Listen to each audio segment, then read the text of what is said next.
Биздин душманыбыз митекурттар. Биздин душманыбыз коррупционерлер. Анткени коррупционерлер мына соңку 30 жыл бою Кыргызстандын бийлигинде болушуп, улам президент алмашкан сайын жаңы президенттердин партиясына кирип, парламентке келип, өкмөткө келип, Кыргыз элинин байлыгын толоп, айрым бир тармактарда өзүнүн жеке монополиясын орнотуп, өзүнүн жеке коррупциялык схемасын орнотуп, Кыргыз элинин канын кактап митекурттай соруп жаткан адамдар митекурттар. Митекурттарды тазалай турган мезгил келди. Куда кааласа 4 октябрда элдердин колдоосу менен сиздер колдоп берсеңиздер, парламентке келсек, дароо 3 мамлекеттик деңгээлдеги ири коррупциялык уурулукту токтотобуз. Биринчи, аткаруу бийлигинде бизде кош бийлик бар. Президенттин бийлиги, өкмөттүн бийлиги. Бул кош бийликти атайын түзүшкөн. Экөө бири-бирин кайталайт. Башка өлкөлөрдө мындай жок. Өнүккөн өлкөлөрдө, Американы караңыздар. Бир гана президент өкмөттүн да башчысы, мамлекеттин да башчысы. Ошон үчүн келерибиз менен баш мыйзамды өзгөртүп, өкмөттү аппараты менен, өкмөт башын аппараты менен жоюп, бардык милдетти президенттин колуна өткөрүп беребиз. Президент мамлекет үчүн жооп бериш керек, өлкөнүн келечеги үчүн жооп бериш керек. Ошондо гана өнүгүү болот.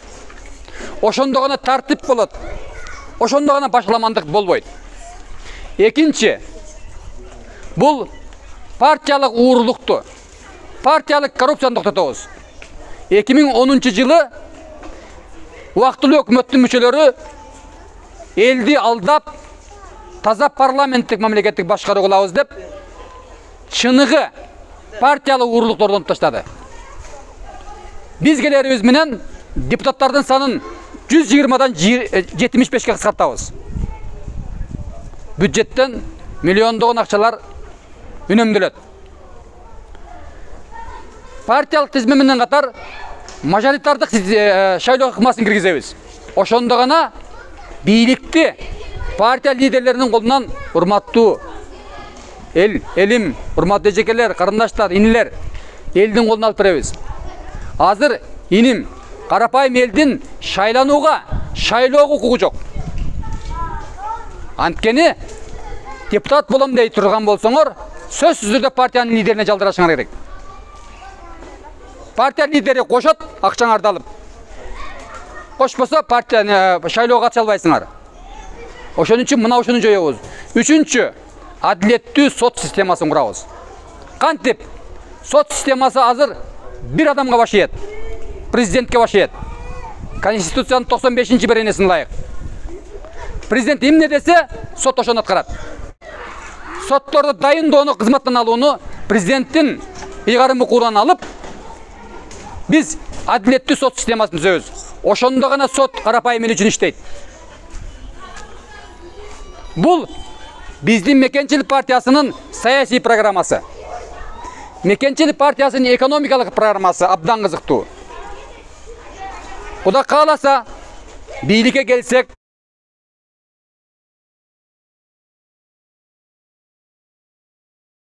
куда кааласа элдин көпчүлүк добушун алсак, биз соңку 30 жыл бою бир уш чиновниктин чөнтөгүнө түшүп жаткан миллиондогон долларларды өлкөнүн казынасына түшүрөбүз. Ан үчүн 10 мыйзам долбоорун даярдадык. Биринчи мыйзам долбоору менен биз энергетикадагы уурулукту токтотобуз. Силер буга чейин уксаңыздар керек. Мал ууру, кой ууру, жылкы ууру деген уккансыңар. Туурабы? Бирок биздин Кыргызстанда энергетика ууру да бар. Энергетиканы да уурдагандар бар.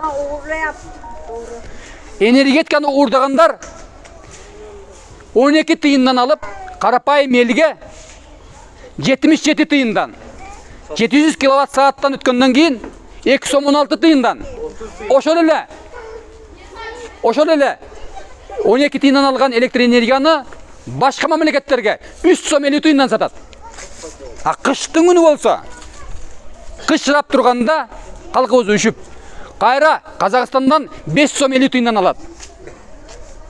Сиздердин чөнтөгүңүздөн түшкөн акча калат. Бул эмне? Бул чыккынчылыкпы? Бул Кыргыз элине жасаган чыккынчылык. Биз Мекенчил партиясы мына ушундай коррупцияны токтотобуз.